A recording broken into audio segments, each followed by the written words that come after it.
hay que hacer un salto en cuanto a materia de comunicaciones, no solamente respaldándonos en lo cultural, sino cambiar los mecanismos, porque siempre los medios de comunicación, y después vamos a hablar de lo que es capitalismo y socialismo, siempre los medios de comunicación van a tratar de imponer criterios que pueden afectar incluso a estos colectivos. Claro. O sea, ¿por qué? Por la copia. Claro.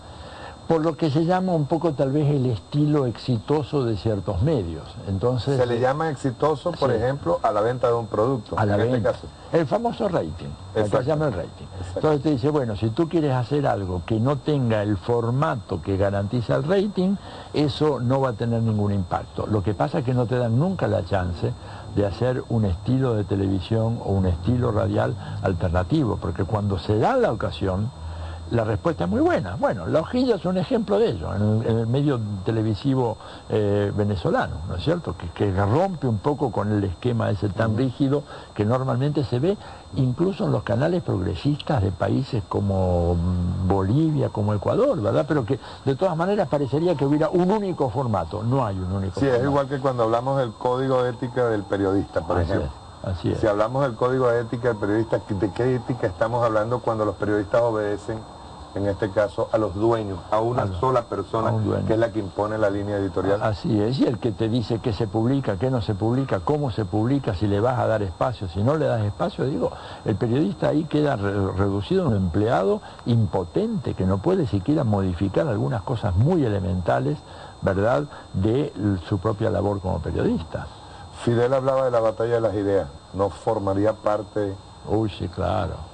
La batalla de las ideas es fundamental. Fíjate que el neoliberalismo ha sido un fracaso rotundo en todos los países. Fíjate el caso de Chile, ¿verdad?, que siempre lo habían empaquetado, un caso de marketinerismo político notable. Aparecía como el modelo exitoso, sean como Chile, sean como Chile.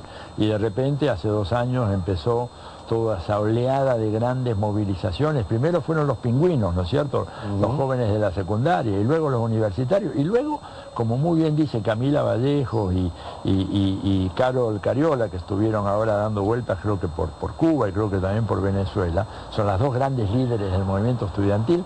Dice, lo nuestro ya no es un movimiento estudiantil, un movimiento de masa, un movimiento popular, en favor de la equidad, de la justicia, de la igualdad. Habiendo el neoliberalismo, claro, generó, imagínate, unas ganancias fabulosas para las grandes empresas. Hay un dato muy significativo que salió hace poco tiempo.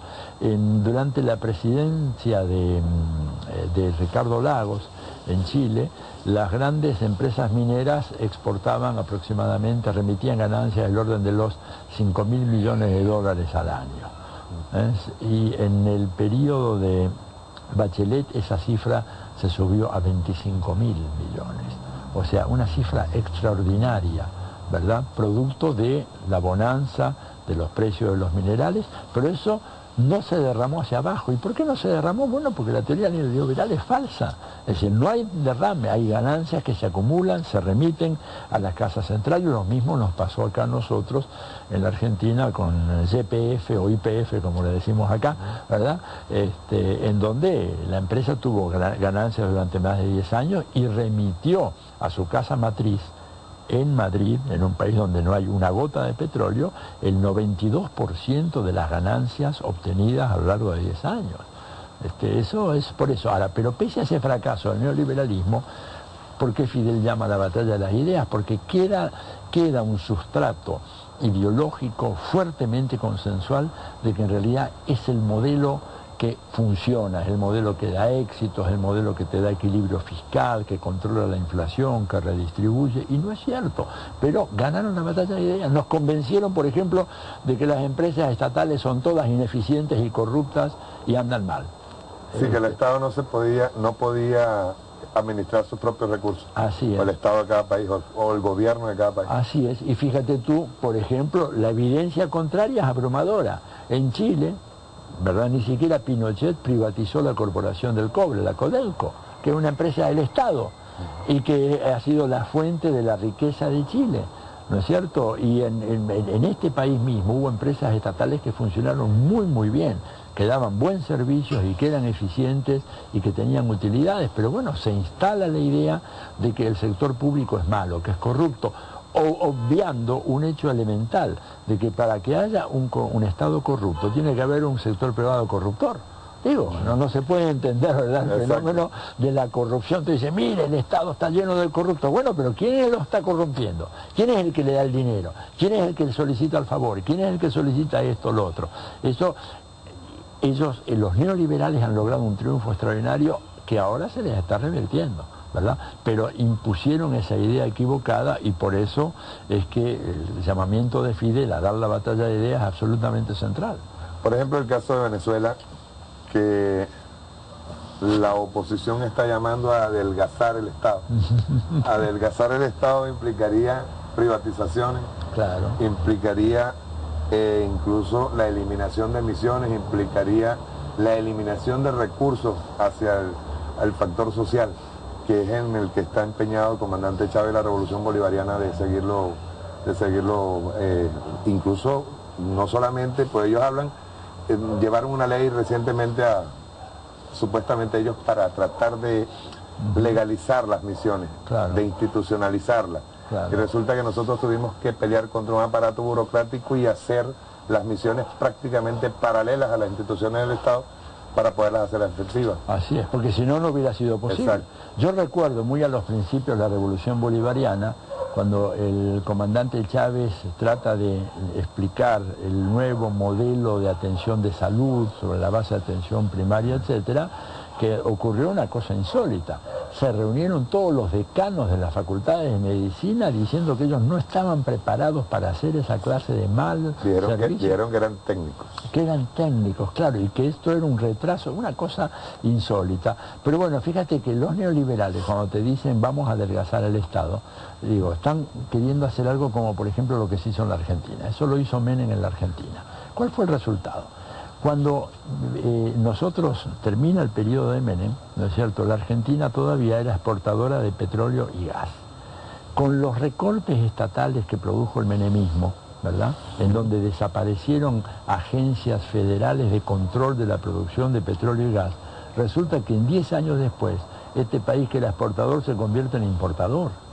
Fíjate, ¿por qué? Bueno, porque con un Estado adelgazado, sin capacidad de monitoreo, sin capacidad de control, las empresas privadas hicieron absolutamente lo que quisieron. Y los corruptos se llevaron el producto de la venta. Totalmente, totalmente. Entonces, claro, con un Estado fuerte, porque además yo lo digo, la idea no es que sea necesariamente grande, pero sí fuerte, ¿verdad? Pero la idea de adelgazarlo es debilitar las instancias de control, las instancias de fiscalización del Estado, cosa que los privados tengan las manos libres para hacer absolutamente lo que quieren y sus negocios prosperan en consecuencia.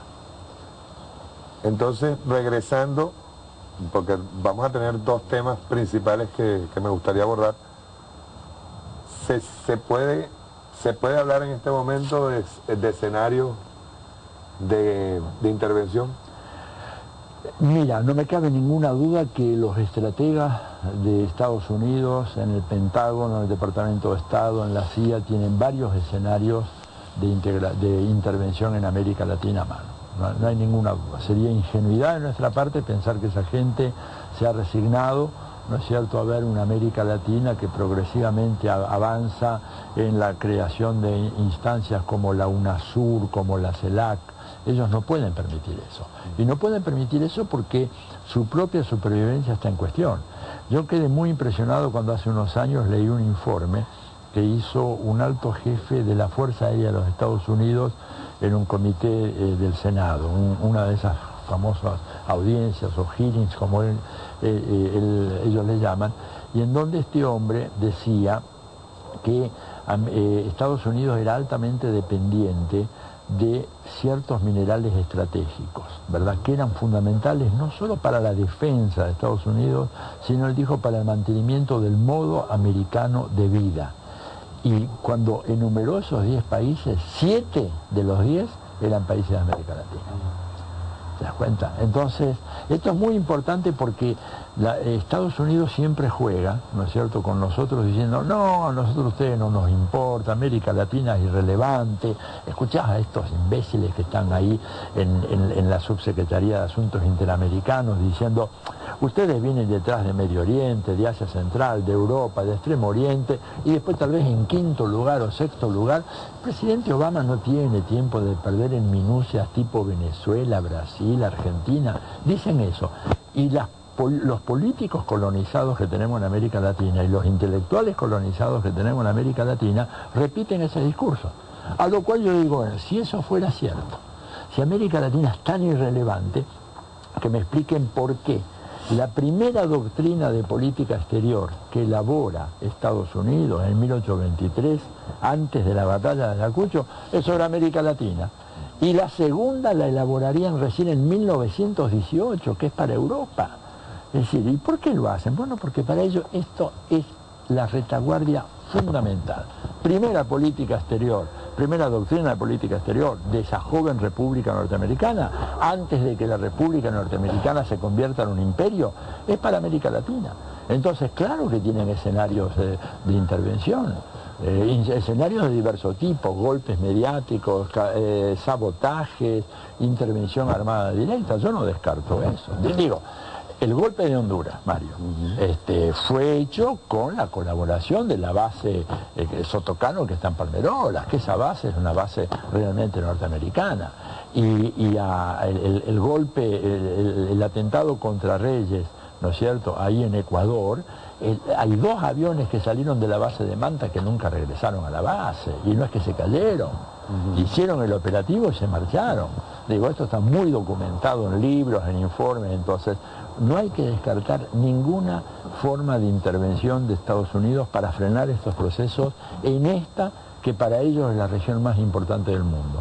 Yo sé que algunos de los televidentes, Atilio está hoy muy entusiasmado, se tomó algún buen ron venezolano antes de hablar, no, para nada, estoy absolutamente sobrio, ¿verdad? Yo te decía, el último informe de la OPEC pone a Venezuela como el país con las mayores reservas petroleras del mundo, ya por encima de Arabia Saudita.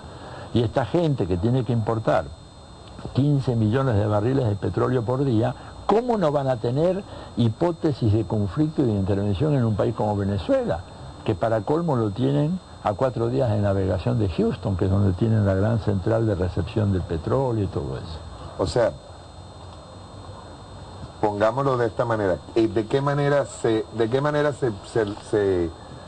intervendrían ellos en Venezuela? Por ejemplo, aprovechando el caso del separatismo, aprovechando el caso de la toma de una región específica para poder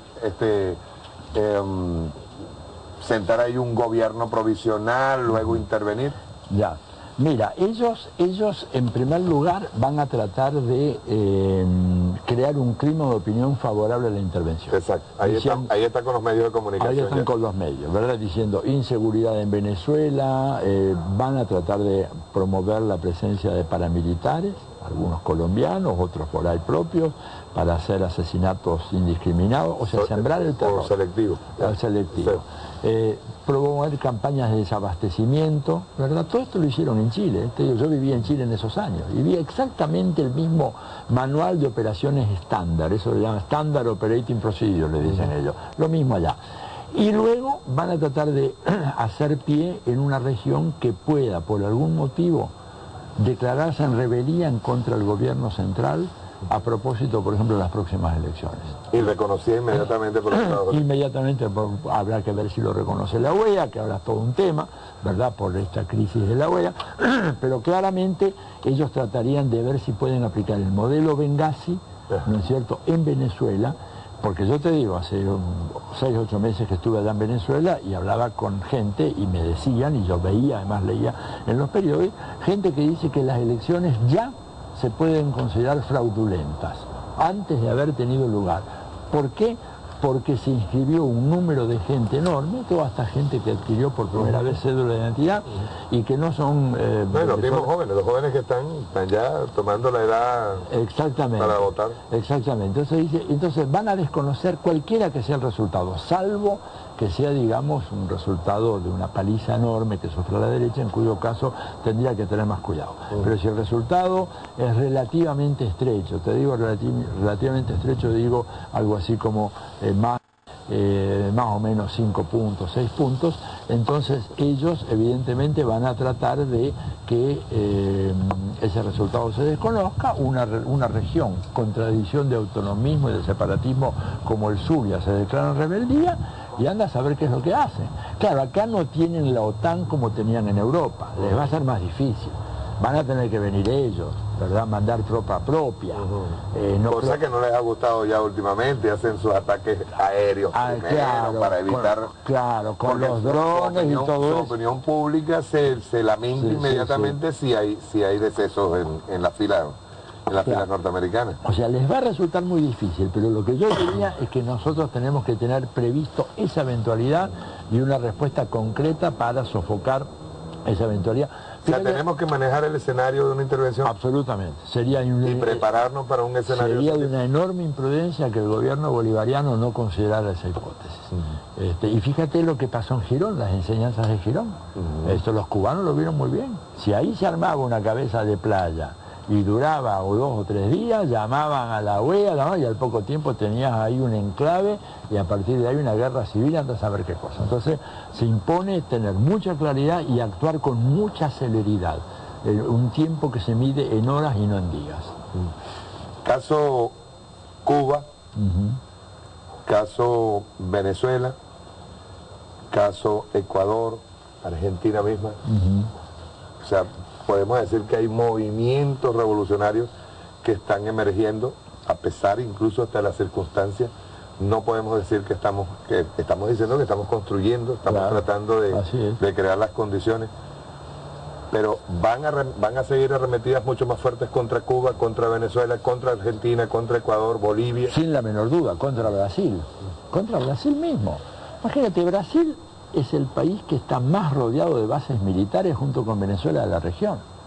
Y yo creo, te digo, que acá ha habido un fracaso histórico, monumental de la Cancillería brasileña, que se dejó engañar por los Estados Unidos con estas promesas demagógicas de que le vamos a dar a Brasil un asiento permanente en el Consejo de Seguridad, ¿no es cierto? Y entretuvieron a toda la Cancillería brasileña y mientras se iban detrás de esa finta, les iban llenando de bases militares. Mira, tienen las colombianas, que está dirigida contra Venezuela, pero también contra Brasil. Claro. La base de Palanquero, el objetivo fundamental de Palanquero no es ir a Maracay o llegar al Zulia, es ir hacia el sur, y en el sur está Brasil.